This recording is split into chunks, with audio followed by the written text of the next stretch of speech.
के लिए सूक्ष्म शरीर को खराब करने से बचना पड़े। जैसे शरीर का आराम या शरीर का मजा, तो ये स्थूल शरीर तो जल जाएगा, लेकिन आराम और मजा के लिए जो गड़बड़ करेगा उस सूक्ष्म शरीर में संस्कार पड़ा रह जाएगा। तो बेईमानी छोड़कर भक्ति योग चाहे ध्यान योग करे, लेकिन बेईमानी छोड़कर स्थूल शरीर को स्वस्थ रखे, लेकिन स्थूल शरीर के मजे के लिए सूक्ष्म शरीर को बेईमान न बनाए, कपटी न बनाए, दूसरे का शोषक न बनाए। तो योगी भक्ति योगी बनेगा, ध्यान योगी बनेगा, लय योगी, हठ योगी आदि बनेगा। अगर प्रेमी बनना है तो भी सब में एक परमात्मा शिव, परमात्मा शिव, शिव माना सबका कल्याण करने वाला जो व्यापक चैतन्य है उसको बोलते परमात्मा। परमात्मा सब में है तो शिव। राम भी उसी को बोलते कि सब में रम रहा है, इसलिए राम।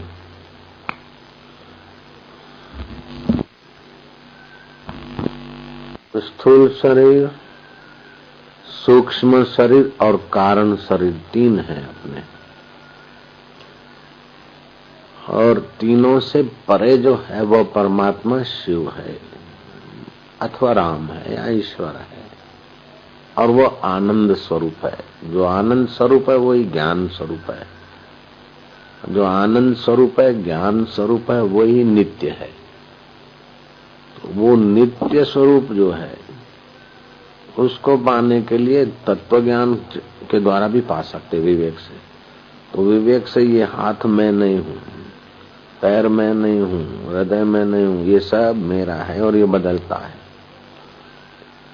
इसको देखने वाला मन बुद्धि है वो भी बदलता है, उसको भी मैं देखता हूँ। तो मैं स्थूल शरीर नहीं हूँ, मैं सूक्ष्म शरीर नहीं हूँ, मैं कारण शरीर नहीं हूँ। तो तीनों शरीरों से जो रहित है वो मूल चैतन्य आत्मा ब्रह्म एक ही है। जैसे घड़े का आकाश और महाकाश एक है, ऐसे ही वो आत्मा और परमात्मा एक है। ये विवेक के द्वारा उस एक ब्रह्म आकाश की नाई व्यापक परमेश्वर जो सृष्टि के आदि में था और सृष्टि का आरंभ होने के लिए वो व्यापक ब्रह्म में से अंड आकार गोला बड़ा विशाल, वही उसी में से अंड में से ब्रह्मांड, ब्रह्मांड में से अंड परंपरा चली। बीज में से अंडे में से मुर्गी, मुर्गी में से अंडा चल पड़ा। तो वो गोलाकार था, इसलिए उसी परब्रह्म परमात्मा को शिव रूप में अभिमान थे, शिवलिंग आदि की याद आने के लिए। कोई आकृति नहीं, फिर भी इंद्रियां आकृति वाली है तो आकृति वाली इंद्रियों को एकाग्र करने के लिए आकृति की आवश्यकता पड़ी।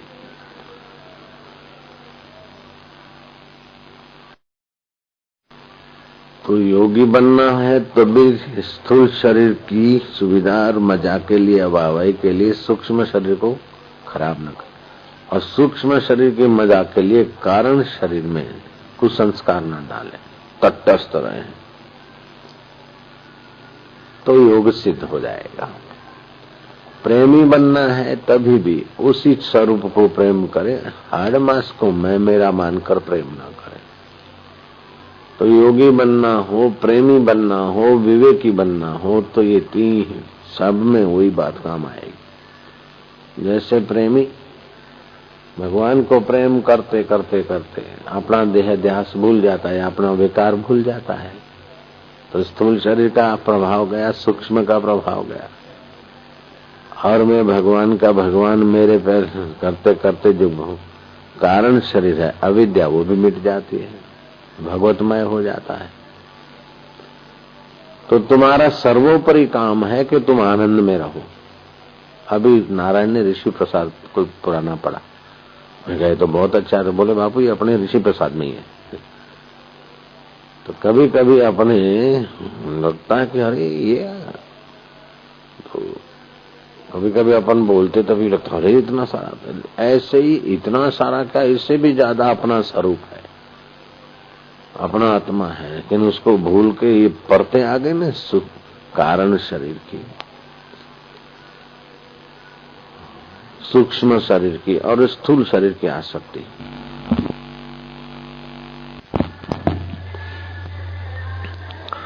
तो स्थूल शरीर की, सूक्ष्म शरीर की और कारण शरीर की। स्थूल शरीर तो यही इसी जीवन में समाप्त हो जाएगा, लेकिन सूक्ष्म शरीर तो कई जन्मों तक रहता है। और सूक्ष्म शरीर को शुद्ध सुख मिले, इसलिए कारण शरीर की अविद्या मिटानी पड़ती है। अविद्या उसे बोलते जो विद्यमान नहीं है फिर भी दिखे। जैसे पानी पे लील दिखती है तो उसका अपना अस्तित्व नहीं है, पहले पानी है और बाद में भी पानी रहेगा, लेकिन अभी भी पानी है, लेकिन पानी को ढककर बैठे लील। लील समझते हैं? पानी के ऊपर हरा हरा सेवाल बोलते गुजराती में। और ऐसे ही जैसे लील लील के पहले भी पानी था, लील के समय भी पानी है, लील के बाद भी पानी रहता है। ऐसे ही माया रूपी लील के पहले भी वो चैतन्य ब्रह्म शिव राम जो कहो, और ये माया का विस्तार है तभी भी वो ब्रह्म परमात्मा है। और माया चली गई स्थूल शरीर की, सूक्ष्म शरीर की, कारण शरीर की, तभी भी परमात्मा। तो परमात्मा अपने शुद्ध स्वरूप में अपने आत्मा को जान ले। तो जब भी दुख आए तो ये भाव करे कि दुख मन में आया है, रोग आए तो भावना करे कि रोग शरीर में आया है। और मैं नहीं जानता हूँ ये कारण शरीर अज्ञान है, लेकिन नहीं जानने को भी मैं तो जान रहा हूँ कि मैं ये नहीं जानता। सूरज के पार क्या है मैं नहीं जानता, तो सूरज के पार भी कुछ है इसको भी जानते हो, और क्या है ये नहीं जानता हूँ, तो कैपेसिटी नहीं है। स्थूल शरीर की कैपेसिटी है उतना देखता है, सूक्ष्म शरीर की कैपेसिटी उतना समझता है, कारण शरीर की कैपेसिटी उतना अनुमान करता है। इन तीनों को मैं जानने वाला हूँ। तो जैसे स्थूल शरीर, सूक्ष्म शरीर, कारण शरीर, ऐसे ये स्थूल दुनिया है, सूक्ष्म दुनिया है यार। सूक्ष्म की जानकारी न जानकारी का जो अज्ञान विद्या है, कारण शरीर। इन सब से परे और इन सब में ओतप्रोत, जैसे तिलों में तेल ओतप्रोत है, चकमक में आग ओतप्रोत है, पुरुष और पुरुष के अंदर शक्ति ओतप्रोत है, ऐसे ही इस ब्रह्मांड में परमात्मा, जैसे आप इस शरीर में फुल है न ओतप्रोत, कीड़ी पीछे लगे, नाक पे मक्खी बैठे और पैर में कांटा लगे तो आपको खबर पड़ जाता है आप ओतप्रोत है। ऐसे ही वही जो आप हैं जिसको खबर पड़ जाता है वो ज्ञान स्वरूप जैसे शरीर में ओतप्रोत है, ऐसे सब जगह ओतप्रोत है। वो नित्य है, बाकी आकृति बनती है, बिगड़ती, जैसे साबु के बुलबुले पैदा होते लीन होते, तो वो अपना मैं आत्मा चैतन्य है। तो तत्व ज्ञान का अभ्यास करने वाले साधक लोग, विचारवान,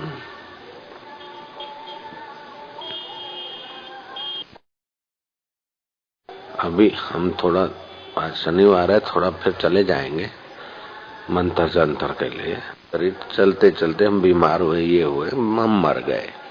पहले दिन कराया था, ये स्थूल शरीर पड़ा है, ठीक है, हम मर गए और शमशान में ले जा रहे, तो जिसको मैं राजीव मानता था, जिसको मैं प्रेम जी मानता था, है तो मर गया। ये मर गया, उसको भी मैं देख रहा हूँ, भभूक भभूक जल रहा है, तो इससे मैं अलग। तो जो देख रहा है सूक्ष्म शरीर, उसमें भी देखने का भाव आता है, तो इस भाव को भी मैं देख रहा हूँ, तो अपना आत्मा हो गया वो। उस आत्मा में शांति भले एक क्षण के लिए आएगा, ज्यादा आदत हो गई ना दौड़ने की मन की, एक क्षण के लिए आएगा, लेकिन वो शुद्ध आत्मा परमात्मा का झलक मिलेगा। अब एक क्षण के लिए, 1-2 सेकंड के लिए, 5 सेकंड के लिए मिला, तो फिर 15 सेकंड के लिए भी मिलेगा, 25 सेकंड भी हो जाएगा, 50 और 5 सेकंड भी हो जाएगा, धीरे धीरे 50 मिनट तक भी पहुंच जाएगा। एक आदमी जंगल में जा रहा था, उसको बड़ी प्यास लगी। महाराज आ रहा था, बोले महाराज जी जंगल में तो बहुत मेरे को पानी चाहिए, प्यास है। महाराज ने कहा यहाँ से आधा किलोमीटर जाएगा ना, तो एक तालाब है, बहुत बढ़िया अच्छा पानी है, पी लेना। आधा किलोमीटर गया, देखा कि कुछ है नहीं पानी ना, तालाब वाला। इधर उधर देखा, भटका, फिर देखा कि सब हरा हरा बगीचा जैसा क्या लगा। गया तो वो तो लेक था, तालाब, लेकिन लील से ढका था, हरियाली से। आया लील को और पानी पिया। थोड़ी देर में तो मॉस सेट हो गया लील, लेकिन अब उसको पता चल गया कि दिखता है हरियाली हरियाली, मॉस, लेकिन वाटर इनसाइड। अब उसको कोई धोखा नहीं दे सकता। ऐसे ही 3 मिनट के लिए भी माया की मौस हट जाए, लील हट जाए, आत्मा का अनुभव कर ले, तो ज्ञानी फिर ऐसे ही व्यवहार करेगा जैसे और लोग करते हैं, लेकिन उसको एक्सपीरियंस है, उसका अनुभव है। जब चाहे एक बार लील को हटाकर एक बार पानी पी लिया, तो फिर जब भी चाहे वो पी सकता है, हम दूसरों को पिला सकता है, और दूसरों को बताता है कि भाई ये मौस है, ये लील है, ये हटाओ, ये पानी। क्या करूं मैं, ये करूं मैं क्या करूं, मैं क्या करूं, करने वाला कौन है? मेरा सिर दर्द हो रहा है, मेरा सिर दर्द हो रहा है, तो सिर दर्द हो रहा है ऐसा कौन बोलता है? सिर तो नहीं बोलता है, तो इसको जानने वाला तो अलग है। मेरे पेट में दर्द है तो पेट तो नहीं बोलता है, तो लेकिन दूसरा एक्सपीरियंस कर रहा है, वो सूक्ष्म शरीर। तो सूक्ष्म शरीर का एक्सपीरियंस था और स्थूल शरीर की पीड़ा थी, लेकिन अभी मैं ठीक हूं। तो पहले पीड़ा नहीं थी तभी भी मैं था, पीड़ा हुई तभी भी मैं हूं, पीड़ा का एक्सपीरियंस हुआ तभी भी मैं हूं, और पीड़ा शांत हो गया तभी भी मैं हूं। तो मैं नित्य हुआ, पीड़ा अनित्य हुई, पीड़ा का एक्सपीरियंस अनित्य हुआ। तो ऐसा अपने मैं को खोजे कि वो मैं कौन हूं, तो शांत होता जाएगा, तो मौस हटेगा, लील हटेगा, अविद्या हटेगा, आत्मा का स्वाद आएगा।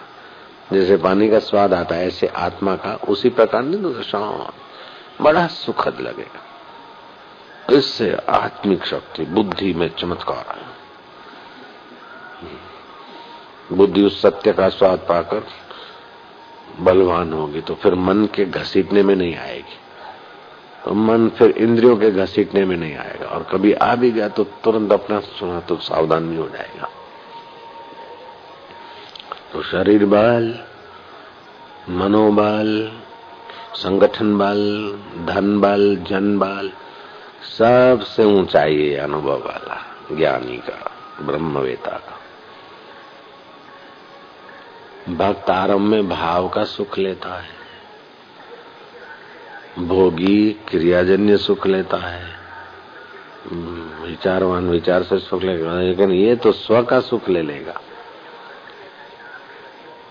वो स्व आत्मा है, कितना भी बाहर से दुख आए लेकिन सदा नहीं रहेगा, कितना भी बड़ा प्रॉब्लम आए, लेकिन ये सपने जैसा ही है। जैसे सपने में सब बदल जाता है, ऐसे ही बदल जाना। जीवन में कितने ही दुख आए, कितना ही टेंशन आए, अभी हैं क्या? आज से 1 साल पहले कितना टेंशन था। शनिवार का दिन 1 साल पहले शनिवार आए, कितनी टेंशन, कितना गुड इन बैड, लेकिन no good permanent, no bad permanent, all is passing through. वो कौन देखता है? जो देख रहा है वो मैं हूं, और जो दिख रहा है वो माया है।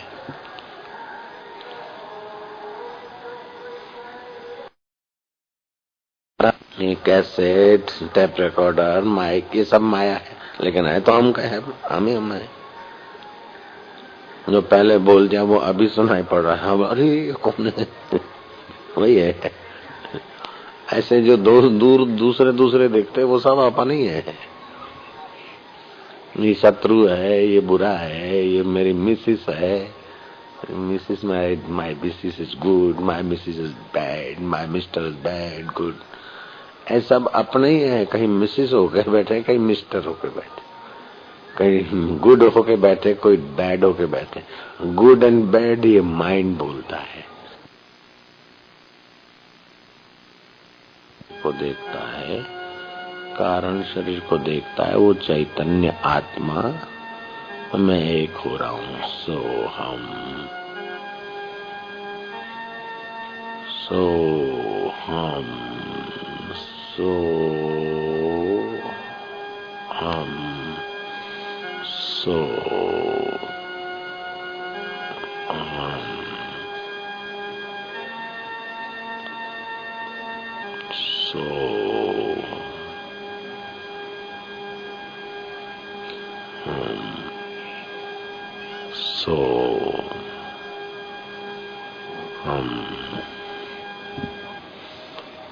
श्वास भीतर जाए सो माना वह साक्षी चैतन्य। शरीर बीमार होता है फिर भी जो बीमार नहीं होता उसको देखता है। मन दुखी होता फिर भी जो दुख से परे है वह चैतन्य अमर आत्मा। सो माना वो, हम माना मैं हूँ। सो हम, ऐसे एक शरीर में जो सोहम चैतन्य, ऐसा सब में मैं ही हूँ। जिसकी शक्ति से आंख देखती है वो मैं हूँ। जिसकी शक्ति से कान सुनते वो मैं हूँ। जिसकी शक्ति से मन सोचता है वो मैं हूँ। वो चैतन्य अमर आत्मा सो हम। शिवरात्रि, काल रात्रि, अहोरात्रि,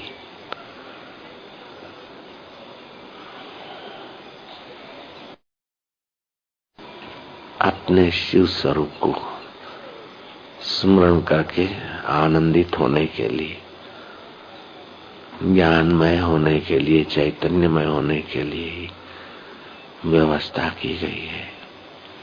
सो हम चैतन्य, हम सच्चिदानंद हो। श्वास अंदर जाए सो बाहर आए हम।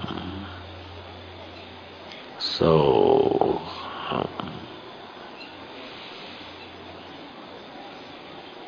हिलता जाएगा। शांति, माधुर्य, सुख स्वरूप है अपना चैतन्य आत्मा। सो हम उसी परमात्मा की शरण जा रहे हैं। ऐसा मन बोलता है, परमात्मा मेरा आत्मा है, और मन बोलता है मैं उसकी शरण जा रहा हूँ। अच्छी बात है।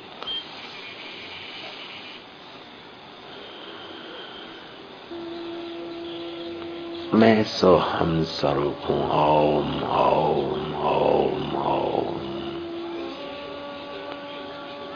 मैं स्थूल शरीर, सूक्ष्म शरीर, कारण शरीर नहीं, इन सबको सत्ता देने वाला परमात्मा का सनातन सपूत हूँ। ओम ओम ओम। शिष्य के रूप से मैंने प्रार्थना की कि गुरुवर मुझ पर कृपा करना। गुरुवर तुम्हारी भक्ति का दान देना। और अंतरात्मा गुरु ने कहा कि वत्स,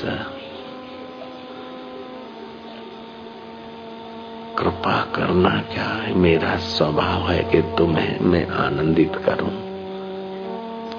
तुम्हें मैं मेरी मैं का अनुभव कराऊं, और तुम्हारी मैं मेरी मैं एक चैतन्य सत्ता है। हे साधक, तू अपने मैं को गुरु की मैं में मिला दे, और गुरु की मैं तेरी मैं में मिली मिलाई है। ओम आनंद भावना कर, मधुर आनंद, आनंद आनंद, शांति शांति, माधुर्य। ओम ओम ओम। सब स्वप्न, लेकिन वो सोहम स्वभाव अपना है। ओम ओम ओम ओम ओम ओम। चिदानंद रूपः शिवोहम शिवोहम। न में मृत्यु शंका न में जाति भेद। मृत्यु मेरी नहीं होती और जात पात का भेद मेरा नहीं है। ये तो शरीरों की मृत्यु होती और जात पात का भेदभाव मन की कल्पना है। इन दोनों को देखने वाला मैं सोहम आनंद वहम। ओम ओम ओम। ओम आनंद, ओम ओम माधुर्य, ओम ओम स्वास्थ्य। आज हमारी परम शिवरात्रि। जैसे शिव अपने सोहम स्वरूप में, ऐसे हम भी अपने सोहम शिव स्वरूप में।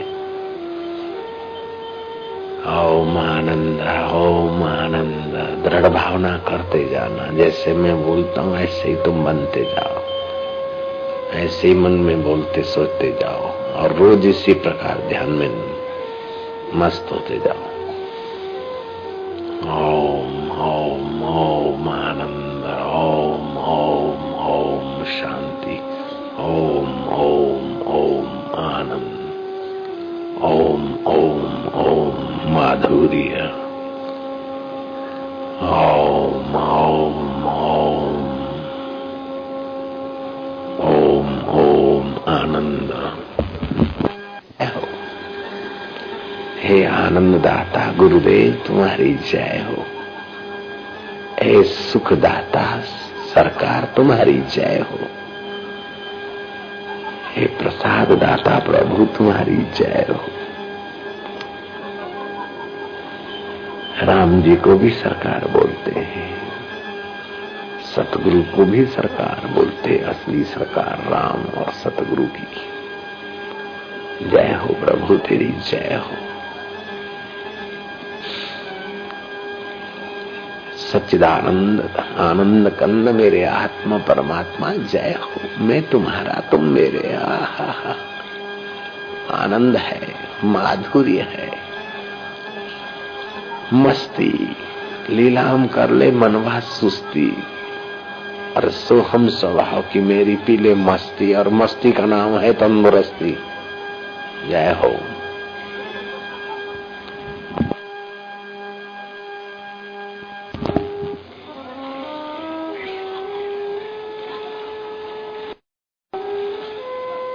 आनंद सोहम, आनंद हम, चैतन्य हम। मैं स्थूल करने में कारण, सत्ता देने वाला मैं, अमर आत्मा शिव का शिव मेरे, मैं गुरु का गुरु मेरे। नाम अलग अलग है शिव और गुरु, लेकिन है एक का एक। जय हो। सोहम आनंद हम। जय हो, जय हो प्रभु तेरी जय हो। हमारी तो महाशिवरात्रि, परम शिवरात्रि हो गई।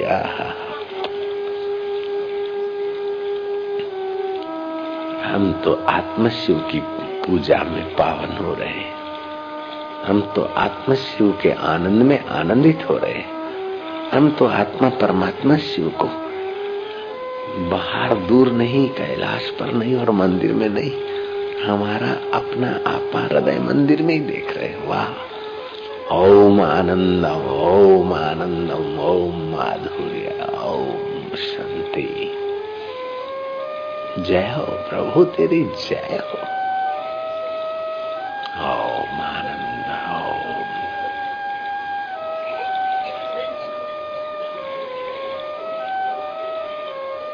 Too much happiness, too much peace, too much spiritual powers. Om, Om, Om.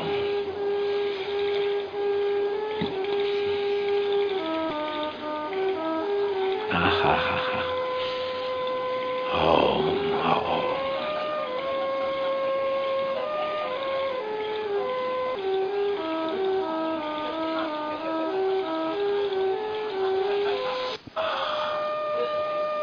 मुझे असत्य आसक्ति से,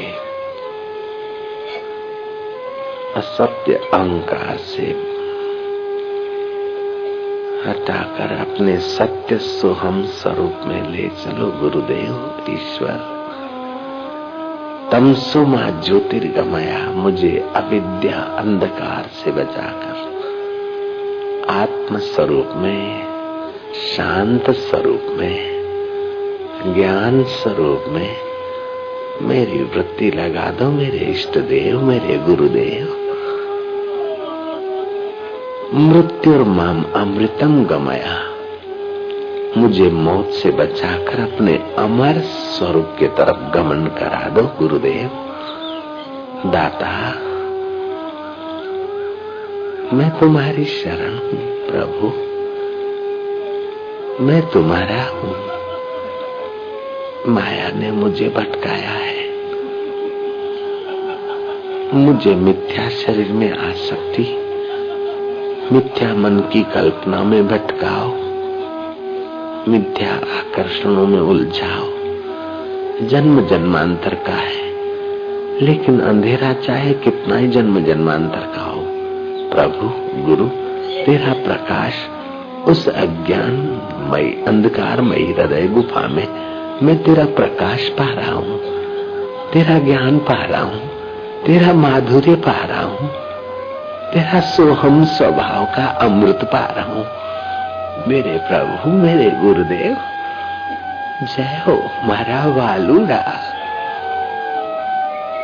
मेरे दाता।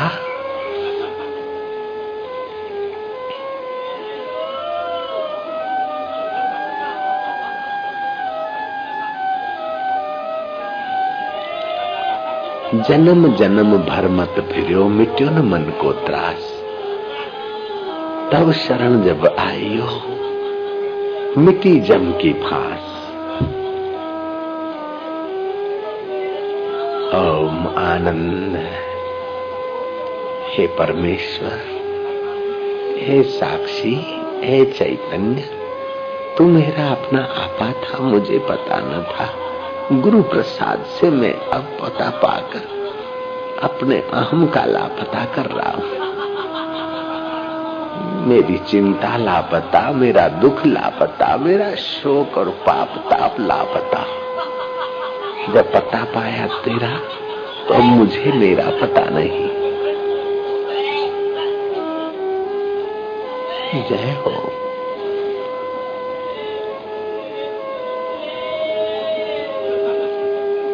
गुरुदेव दया कर दो मुझ पर, मुझे अपनी शरण में रहने दो, इस सोहम शरण में रहने दो। मुझे ज्ञान के सागर से स्वामी अब निर्मल गागर भरने दो। ढांचा दुनिया के सब प्राणियों की अपेक्षा ज्यादा सुयोग्य प्रकृति ने, ईश्वर ने बनाया है। साधारण जीव खाने पीने में, मैथुन करने में अपना जीवन पूरा कर देते, लेकिन मानवीय मति दूर का सोच सकती है और कई अदृश्य शक्तियों को अदृश्य खजाने को खोल भी सकती है मानवीय मति।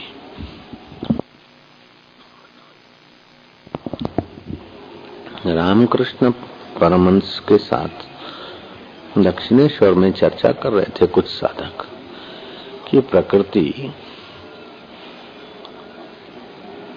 एक पौधे पर एक ही रंग के फूल देती है, तो क्या मानवीय प्रयत्न उस अदृश्य सत्ता को, चेतना को जगाकर क्या एक ही पौधे पे दो फूल ला सकते, क्या दो रंग के? तो बोले जहाँ वो मानवीय चेतना, वो आत्मिक शक्ति जगे, वहाँ प्रकृति में परिवर्तन करने का भी सामर्थ्य रखती है। कोई बड़ी बात थोड़े है। प्रकृति के नियम के अनुसार जो दिखता है उससे भी बहुत कुछ आत्मिक चेतना में सामर्थ्य है और प्रकृति उसी से सामर्थ्य लाती है। संसार का सार शरीर है। शरीर नहीं तो तुम्हारी जमीन जायदाद ये वो क्या महत्व रखता है? संसार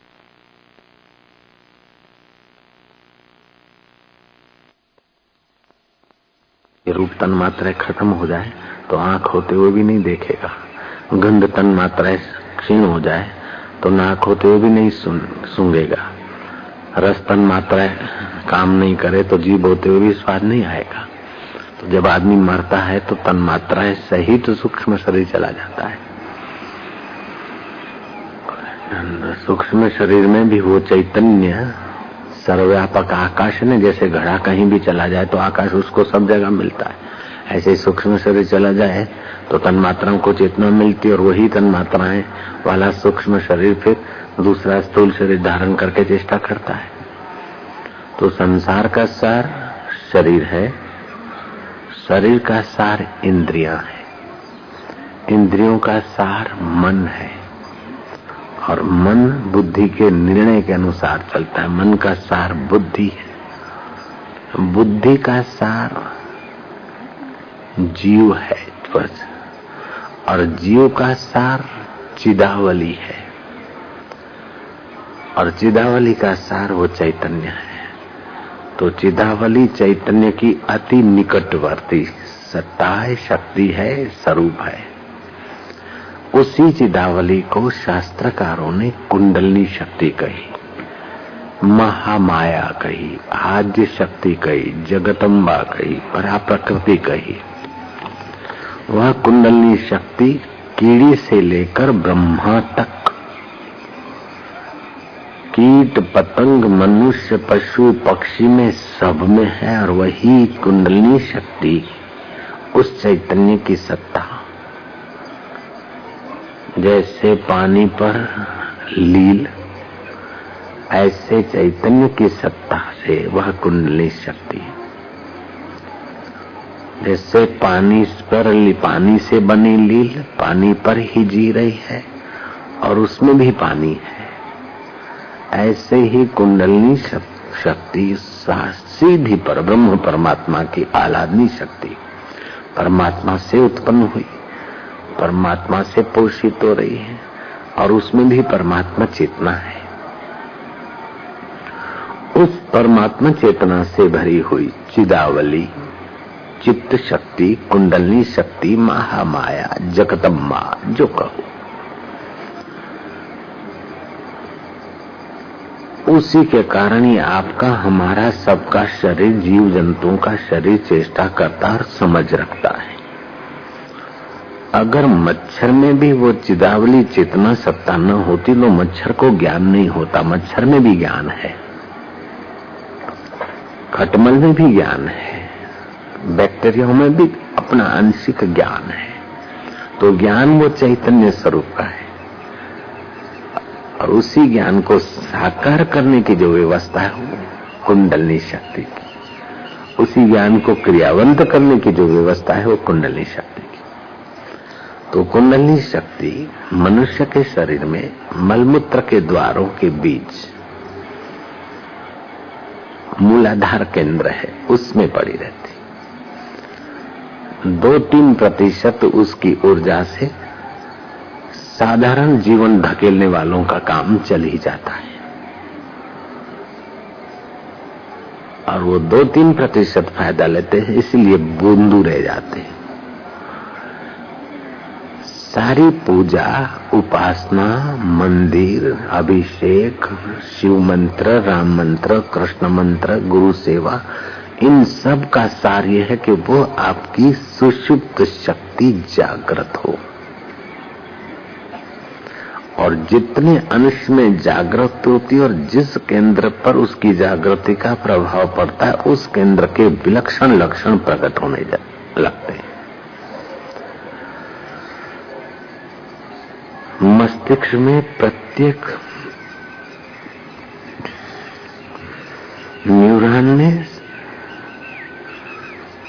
60,000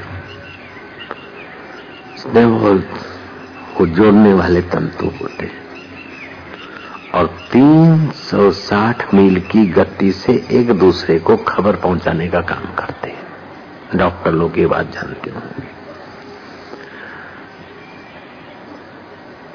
तो वो प्राण शक्ति और विद्युत शक्ति से ही काम उनका संचालित होता है।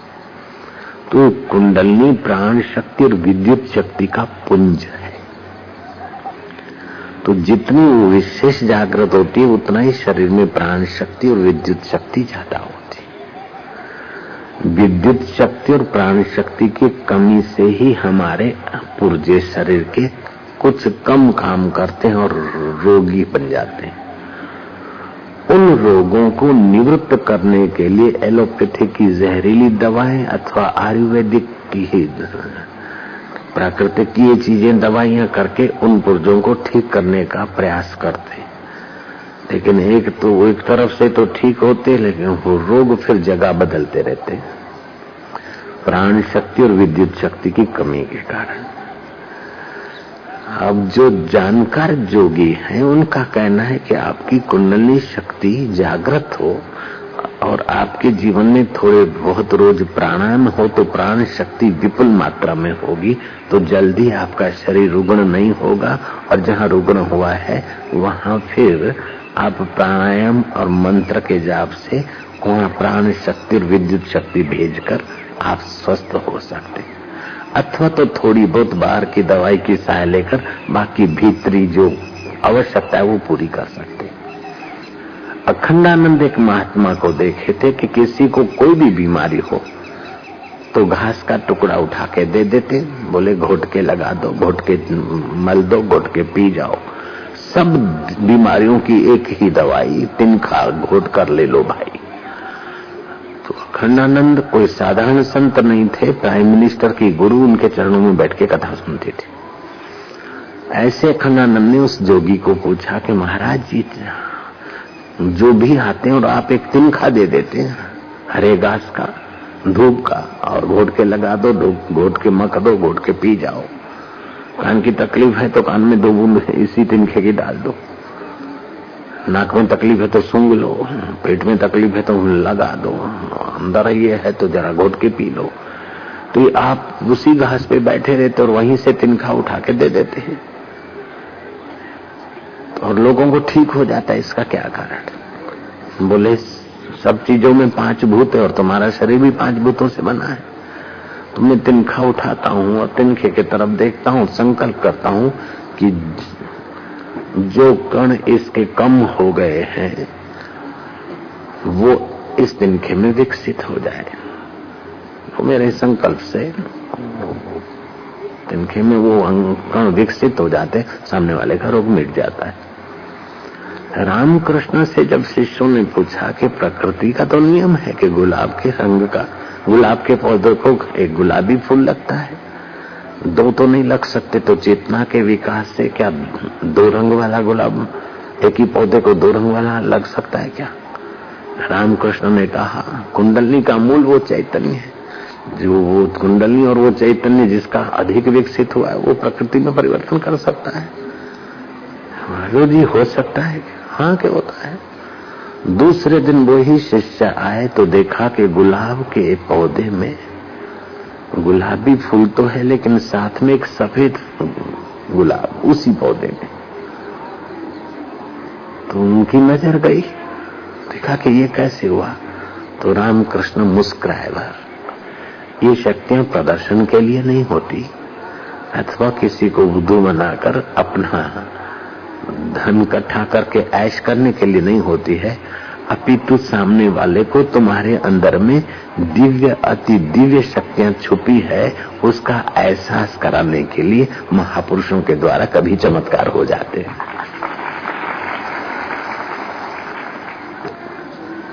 जो तांत्रिक ढंग से भी मंत्र का जप करते तो वहां भी वो विद्युत और प्राण शक्ति की विशेषता काम करती है।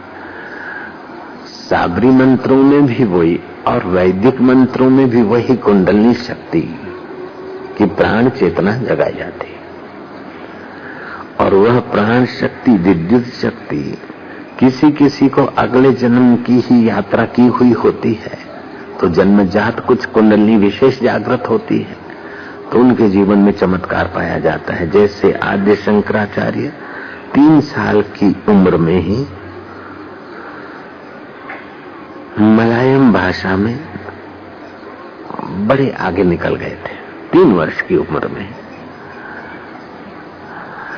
7 वर्ष में तो वेद पढ़ने लग गए और वेदों का रहस्य का व्याख्या करने लग गए और 8 वर्ष में तो दीक्षा लेकर और 16 वर्ष में तो वेद पर भाष्य लिखने में सफल हो गए। लोगों की नजर में चमत्कार है लेकिन योगियों का कहना है कि सामान्य आदमी 2-3% विकसित करता है तो जो प्रतिभा संपन्न है उसने 4, 5, 10, 15, 20% विकसित कर लिया। वो बीज रूप में सबके पास उतने का उतना बड़ा है। अपने को नहीं जानते ऐसे लोग गई गुजरी स्थिति में अपना जीवन भटका देते हैं। धार्मिक होने पर भी बाहर का पूजा पाठ का विस्तार तो करते हैं लेकिन उसका फल पाने की सूझबूझ न होने के कारण उनकी वो धार्मिकता भी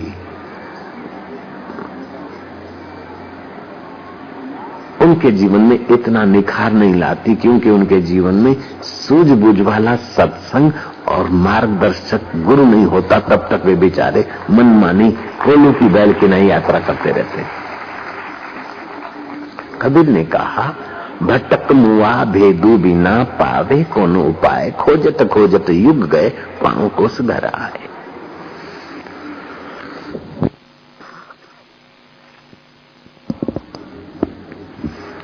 वह प्राण शक्ति और विद्युत शक्ति का खजाना संजोए हुए कुंडलिनी शक्ति 3.5 चक्र मारकर सुषुप्त दशा में रहती। उसको प्राणायाम के द्वारा साधन भजन के द्वारा अपने प्रयास के द्वारा जगाया जा सकता है लेकिन उसमें कर्ता मौजूद रहता है तो गलती की भी संभावना है, थकान की भी संभावना है, इधर उधर कहीं भटक जाने की संभावना है। अगर कोई उसी विषय के जानकर सद्गुरु मदद कर दें तो वो सहज में जाग जाती है और सहज में साधन होने लगते हैं। कबीर ने गाया साधु भाई सहज समाधि बली, गुरु कृपा भई जा दिन से दिन दिन अधिक चली। साधु भाई सहज समाधि बली, यहाँ गुरुत्व का महत्व। ऐसा नहीं कान फूक दिया, दक्षिणा ले लिया, किसी मजहब में फंसा दिया। ऐसे गुरुओं को तो हम दूर से प्रणाम करते हैं लेकिन गु माना अंधकार, रू माना प्रकाश। अंधकार को अज्ञान को मिटाते जाए और हमें आत्म प्रकाश देते जाए ऐसे गुरु जिनको सत्य का बोध है उनको बोलते सतगुरु। सिख धर्म ने कहा सतपुरख पिछानिया सतगुरुता का नाम, तिसके संग सिख उधरिए नानक गुण गा। ऐसे सतगुरुओं के सानिध्य से सिख का मतलब सीख मानकर साधना करने वाले का उद्धार हो जाता है।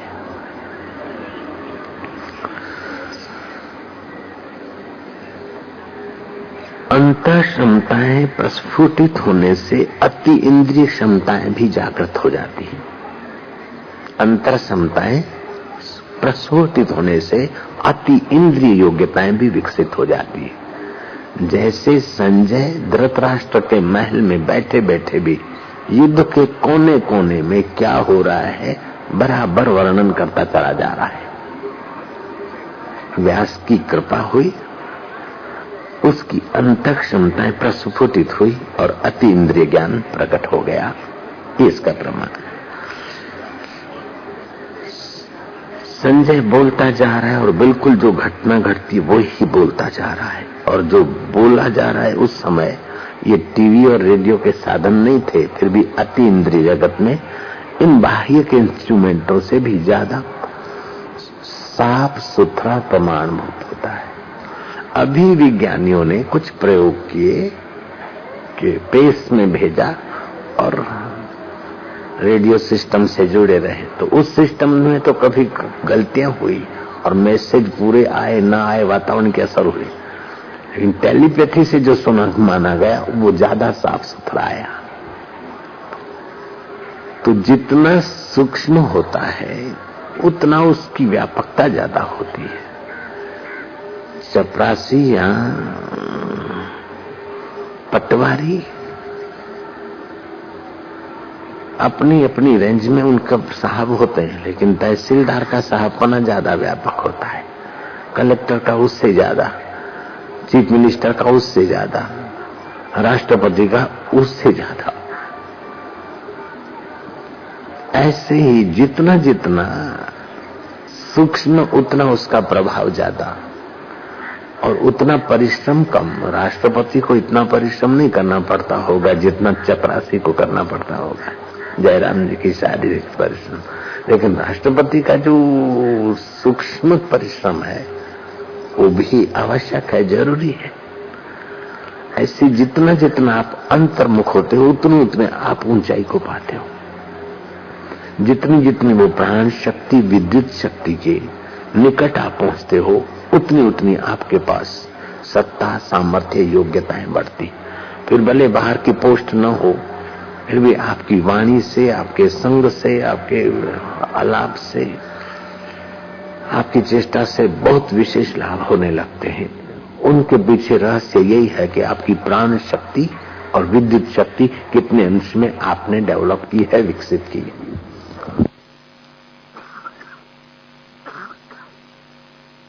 संसार में पहुंचना ये उसकी विकसित अवस्था है। बीच में जिन केंद्रों पर जितना रहती है उतने वे केंद्र विकसित होते हैं। कौन से केंद्र पर क्या लाभ होते हैं वो मैंने पहले दिन आपको बताया। अगर मूलाधार विकसित हुआ तो काम राम में बदल जाएगा, क्रोध क्षमा में बदल जाएगा, घृणा प्रेम में बदल जाएगी।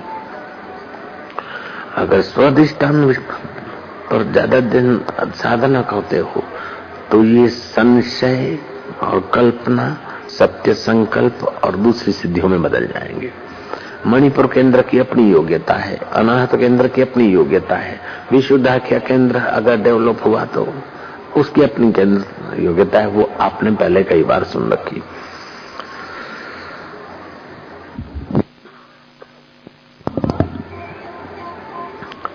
शरीर बल, मन बल, धन बल, जन बल, संगठन बल, इन सब से भी आत्मबल बहुत बढ़िया है, पावरफुल है।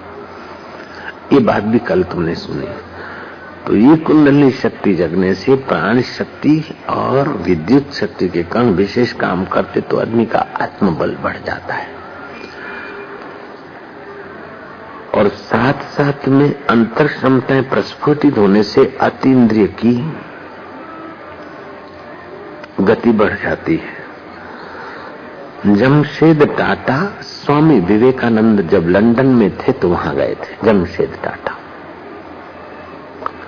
और स्वामी विवेकानंद को कहा कि मुझे कारखाना लगाना है, आप बताइए भारत में कौन सी जगह ऐसी है जहां ये लोह, पानी, विद्युत ही मेरा अच्छा चले। स्वामी विवेकानंद ने अति इंद्रिय जगत में प्रवेश पाकर कहा कि जमशेदपुर वही आपका कारखाना अच्छा चलेगा। ये चीजें पर्याप्त मात्रा में भूगर्भ में पड़ी थी और कारखाना टाटा इतना चमका है, दुनिया जानती है। ऐसे कभी कभी अपने कुछ ऐसे प्रश्न होते और महापुरुषों से जब पूछते हैं तो जो उत्तर मिलता है उनके अनुसार हम कुछ निर्णय करते हैं तो बहुत सारी विपदाओं आपदाओं से बच जाते हैं। और कभी महापुरुष संकेत करते और हम लापरवाही करते हैं तो आगे चल के विपदाओं और आपदाओं में हमको गिरना पड़ता है। ये भी हम लोगों ने कई बार देखा।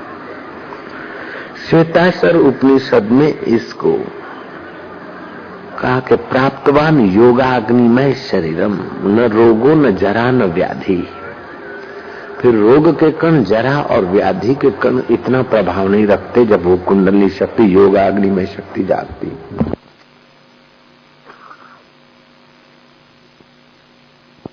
चाइनीज योगियों ने कहा स्पिट ऑफ फायर इसको, कुंडली को। ये दो प्रकार की शक्ति है, एक लौकिक जिसको सेक्युलर बोलते हैं और दूसरी आध्यात्मिक जिसको स्पिरिचुअल बोलते हैं। तो लौकिक व्यवहार करने के लिए तो 2-3% इस ऊर्जा का हम उपयोग कर लेते, बाकी प्रसुप्त पड़ी।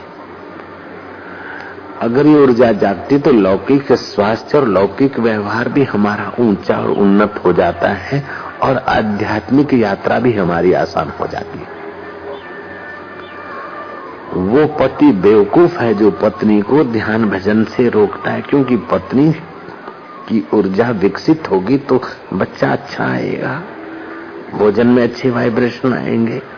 और वो पत्नी बेवकूफ है जो पति को आध्यात्मिक यात्रा में विघ्न करती या रोकती, क्योंकि पति ऊपर उठेगा तो पत्नी को लाभ मिलेगा। लेकिन न जानने के कारण अथवा तो एक दूसरे से स्वार्थ सिद्ध करने की शुद्धता के कारण पत्नी पति को रोकती है कई जगह पर पति पत्नी को रोकता है कि मेरा क्या होगा, क्योंकि जब से ये आध्यात्मिक हो गई तो मुझे इतना कॉपरेट नहीं करती। अब वो नहीं करेगी, क्योंकि पहले जो उसको तुम्हारे साथ शारीरिक विकार भोगने में आनंद आता था, अब वो आध्यात्मिक शक्ति इसकी जागी, मन और प्राण कुछ शुद्ध हुए हैं, इसलिए वो आपको कीचड़ में गिरने में कॉपरेट नहीं करती। लेकिन दूसरा कॉपरेट इतना कर सकेगी जो आपका भला हो जाए। ऐसे ही पति के विषय में समझो, पति जाता है तो पत्नी को खतरा होता है, पत्नी जाती तो पति को खतरा होता है, और दोनों जाते हैं तो कुटुंबियों को खतरा होता है। क्योंकि पहले जितना खुशामद करते थे या आधीन रहते थे, अब नहीं रहेंगे, क्योंकि विल पावर बढ़ जाएगा, स्वतंत्रता बढ़ जाती।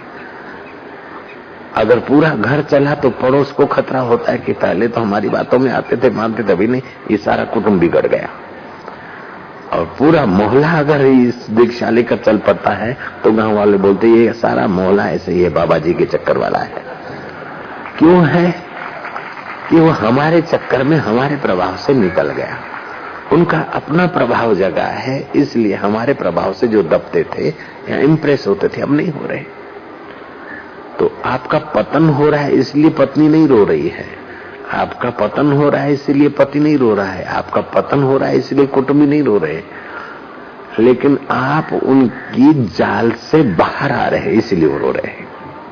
जयराम जी की मेरा भाई मुझे कहता था, भाई सुधर जा सुधर जा सुधर जा, बहुत उपदेश देता था, सुधर जा मतलब मेरे कहने में चल। और मेरी जब वो गुरु कृपा की वो शक्ति जगी तो मैं उनकी दास्ता कब तक लूंगा। उनके हित का कहो तो उतना मैं कर लेता, लेकिन वो जब अपना अहित भी मनमानी ढंग से कराना हम नहीं करते थे। तो जो जो वो चित्त शक्ति कुंडलिनी शक्ति आपकी जगती है, जाने अनजाने जितने अंश उतने उतने आप सही रास्ते चलने लग जाते और आप पराधीनता के जीवन से स्वाधीनता की तरफ, मृत्यु से अमरत्व की तरफ, खिन्नता से शांति के तरफ, दुष्टता से सज्जनता के तरफ वो महामाया आपको उठाए लिए जाती है जिन जो आप ऊपर उठते। आरंभिक लोगों के लिए बाह्य उपासना ग्रह बनाए गए, शिव मंदिर में जाओ, राम मंदिर में जाओ, पूजा घर में जाओ, चर्च में जाओ। उन कुल की पूजा उपासना का तात्पर्य है कि इस बहाने उधर कहीं जो संत महापुरुष आते हैं, जैसे खरीदी के लिए बाजार में जाया जाता है, ऐसे आध्यात्मिक उन्नति के लिए पूजा सामूहिक पूजा स्थलों में जाओ, ताकि वहां कोई संत महात्मा मिल जाए तीर्थों में जाओ, सिंहस्थ में जाओ, कुंभ के मेले में जाओ, तो उस आपकी धार्मिकता की केजी करते करते तुम हाई स्कूल में प्रवेश पा सको, इसलिए सिंहस्थ के मेले, कुंभ के मेले और संतों के संग यहाँ मंदिर और मठ बनाए गए। जय राम जी की।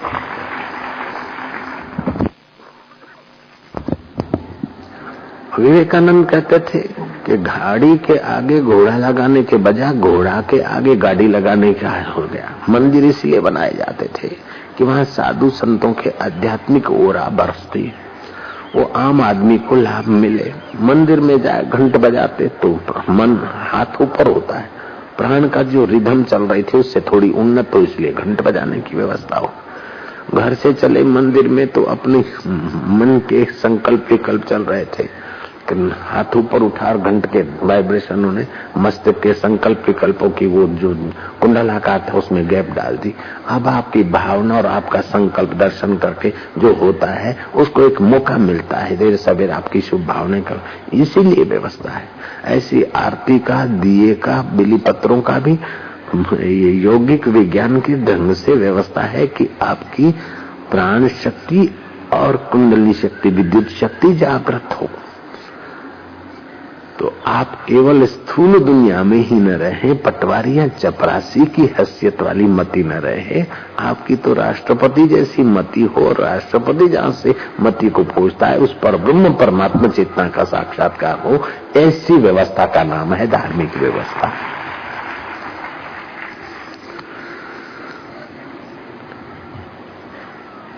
समय हो गया है। दीक्षा भी इसीलिए दी जाती थी। दुख, दरिद्रता, पाप, ताप, शोक से निवृत्त करके सुख, संपदा, आरोग्यता और आनंद की प्राप्ति कराना। जो पाप, ताप, दुख, दरिद्रता मिटाना चाहता है, जो सुख, शांति, माधुर्य और मुक्ति पाना चाहता है, वो शिष्य, और जो उसमें सहाय करने की योग्यता रखता है उसको गुरु। गुरु ये शक्ति देने की क्षमता रखते हैं और इन चीजों को पचाने की श्रद्धा रखने वाले को शिष्य और देने वाले को गुरु, अर्थात गुरु की करुणा कृपा देने का सामर्थ्य दी और शिष्य को पचाने की वृत्ति दीक्षा। जयराम जी की दीक्षा, फिर बोलते गुरु दीक्षा, गुरु से दीक्षा ली। वो दीक्षा 3 प्रकार की होती है। शांभवी दीक्षा, निगाहों के द्वारा गुरु कृपा बरसा के हमारी वो प्राण शक्ति, कुंडली शक्ति जगा देते। फिर हमें ध्यान और भजन नियम का सहारा लेते तो साधना करना नहीं पड़ती, अपने आप होने लगता है। कभी हास्य, कभी रुदन, कभी चुपचाप, कभी नृत्य। ये गुरु की शांभवी दीक्षा काम करती है। और एक बार शांभवी दीक्षा के किरण गुरु ने भेज दिए, फिर वो प्राण शक्ति, कुंडली शक्ति जागृत होकर अंदर मूवमेंट करने लगती है। ऐसा 1-2 का नहीं, तुम्हारे में से हजारों का अनुभव होगा। जिसका अनुभव हो सिर हाथ उठाए। देख लो, गिन लो कितने हाथ हैं, देखो कितने हाथ हैं, देखो कितने हाथ उठे। हाथ हिलाओ तो पता चले कितने उठे। ये सब के अनुभव है। दीक्षा के बाद अपने आप हिलचाल होती है भीतर। अब जो नए बंदे बैठे उनको ताजुब लगता होगा, देखो इतने हाथ झूठमुठ में हिलाते होंगे क्या। जयराम जी की पहले कर्ण भाष हो गया, पहले करना पड़ता था, अब होने लगता है। ये शांभवी दीक्षा। शांभवी दीक्षा दूसरी होती है मांत्रिक दीक्षा। गुरु मंत्र देते हैं और वो साधक जपता रहता है। जैसे डायनामो घूमता है, एनर्जी क्रिएट होती है, ऐसे ही विद्युत के कण क्रिएट होते हैं। फिर मंत्र आप जहां जी रहे हैं और जो मंत्र पसंद है उस प्रकार का मंत्र दे तो और ज्यादा लाभ होता है। अगर मुझे कोई मत पंथ चलाना है तो सबको एक मंत्र पकड़ाऊंगा, लेकिन मत पंथ की अपेक्षा सामने वाले की कल्याण की महत्ता ज्यादा है, तो फिर सामने वाले की जो योग्यता है वही मंत्र उसको देना उचित है। नारद जी ऐसे लोक संत थे। भालिया को मरा मरा मंत्र दिया और ध्रुव को ओम नमो भगवते वासुदेवाय दिया। भालिया को कहा कि तुम यहीं रटो और ध्रुव को कहा तुम यहां न जाओ, मधुवन में चले जाओ। और राजाओं को तीसरा मंत्र नमः तस्यै या देवी शक्ति रूपेण संस्थिता। तो कौन सा मंत्र कौन से केंद्र पर काम करता है वो महापुरुष जानते हो। सामने वाले के जिस केंद्र पर ज्यादा जीना है उसको उसी प्रकार का जप और मंत्र रुचेगा भी। तो एक होता है शांभवी दीक्षा, दूसरी होती मांत्रिक दीक्षा, तीसरी होती स्पर्श दीक्षा। फिर चाहे प्रसाद को स्पर्श करके दे दे या मत्थे पर स्पर्श कर दे। कभी कभार हम योग्य बनते जाए तो मौज आ गई, तो उनके द्वारा गुरु की ओरा या गुरु की वो ऊंचाई को छूकर आने वाले वाइब्रेशन हम में प्रविष्ट हो जाते और हमारे को लाभ मिलता है। इसका मतलब ये भी नहीं कि सब सिर खपाते फिरे कि गुरुजी सिर पे हाथ रख दो, सिर पे हाथ रख दो, सिर पे हाथ रख दो। तो सब कुछ सिर पे हाथ रख देने से भी नहीं होता है। अगर कब सब कुछ सिर पे हाथ रख देने से हो जाता तो श्री कृष्ण अर्जुन के सिर पे हाथ रख देते, फिर गीता सुनाने की क्या जरूरत है जयराम जी की। और सिर पे ही हाथ रख देना हो तो हम इतना गले को घिस क्यों डाले रोज जयराम जी की। सिर पे हाथ रखने का भी अपनी मर्यादा और अपना लाभ होता है कि हृदय में हृदयेश्वर का ज्ञान दिलाने के लिए शब्द सत्संग की भी जरूरत पड़ती। तो सब अपनी अपनी जगह पर ठीक है। गुरु जी ये कर दो, गुरु जी वो कर दो, तुम्हारा कल्याण किस ढंग से होगा जितना गुरु जी जानते उतना तुम नहीं जानते। तो सिर खपाना या ज्यादा है। अब गुरु जी उठे तो गुरुदेव भगवान की जय फलाना ने, गुरु बोलते भाई जब शांति है तो शांत गुरुदेव भगवान की जय फलाना जय, ये सब क्यों करते हो? बोले गुरु जी को राज